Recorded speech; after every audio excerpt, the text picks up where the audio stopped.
Hello again from Delusion Dispeller. Um, our last video I told you a little bit about what to expect from the narcissistic family member or narcissist in general. I'm going to continue on with those things right now. The narcissist twists conversation very easily. They seem to know you better than you know yourself, as I said before. So you want to be sure and as often as possible write things down, because they'll tell you you said things that you really didn't, but they'll tell you in such a way that you'll start to come to believe that you really did say that and you really didn't. They'll bring a lot of confusion is what I'm saying.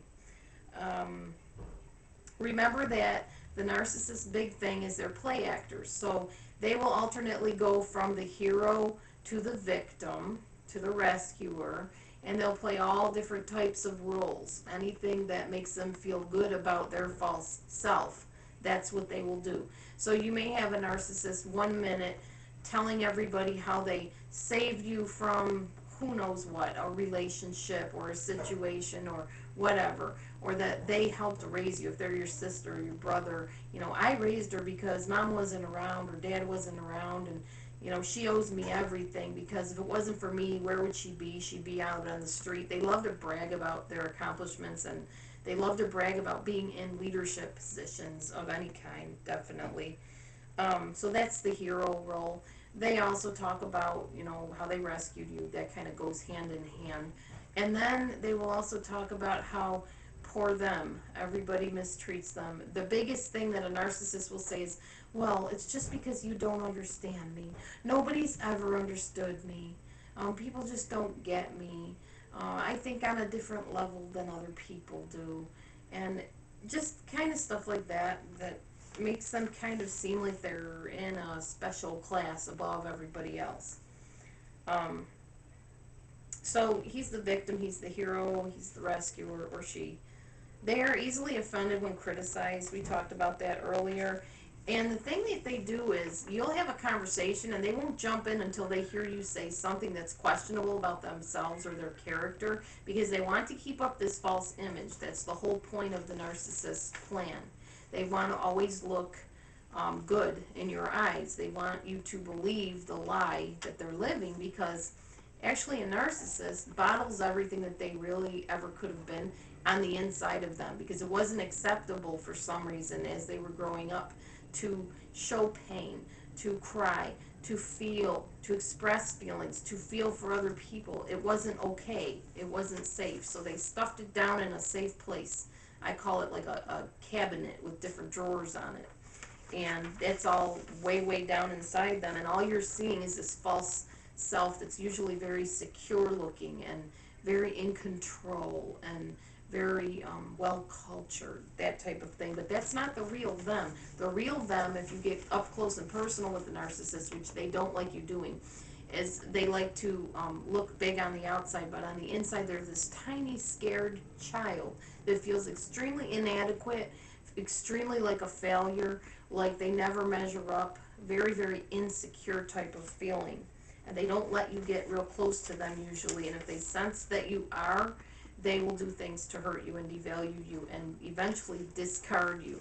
I talked about how they idealize you at first, but once they figure out that you're catching on to them, that what you're seeing is not really who they are, then they will begin a devaluation process, which includes everything from replacing you with somebody else, to smearing your name with your friends, to punishing you, to ignoring you with the silent treatment.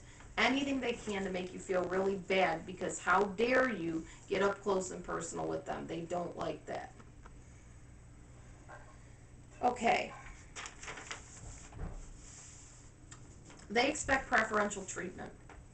They believe they are above all and over all and should be treated better than everybody else. If they go to a restaurant and they're not served immediately and other people are served before them, they will say things like, well, they know who I am. I don't understand why they didn't come over here and, ask me, do you want the usual? Because they know that that's what I come in here for. I just can't believe the terrible service in this restaurant. So they feel like they're, Mr. or Mrs. Wonderful, that everybody should bow down and roll the red carpet out for. They generally have supporters and followers. Now, let me talk to you a little bit about this. The people that follow a narcissist are generally either narcissists themselves, which I would say is fairly rare because most narcissists don't like other narcissists, in my opinion, from what I've seen and experienced. They might be borderline personality disorder people, they may be codependent people, and they're definitely insecure people that can be easily manipulated and controlled because that's what the narcissist looks for. These are people that are willing to put up with the baloney that the narcissist dishes out because they're given favor or gifts or some type of a position of prestige in the narcissist's life. Or they're put in touch with famous people or put in a position of notoriety or something like that. Fame, fortune, money, all that kind of thing. So they're going to put up with the stuff that the narcissist dishes out because they're getting rewarded. There's also the people that can't get away from the narcissist because they don't know how or they're afraid to. Narcissists can be very intimidating and some can even be psychotic and dangerous. Some people that choose to stay with the narcissist purposely stay. Like in my case, my husband has the diagnosis and I stayed out of commitment and out of knowing that I could exercise healthy boundaries and knowing who I am so that he doesn't form my identity. God and I form my identity. And we have 3 children together. So there's a little bit holding me here by choice. And that's my choice. That doesn't mean you have to do that. I realize that the other person is the sick one, not me, and you need to do that as well. Okay, we're going to talk a little bit more about some more things that you can do if you're living with or related to the narcissist in just a bit.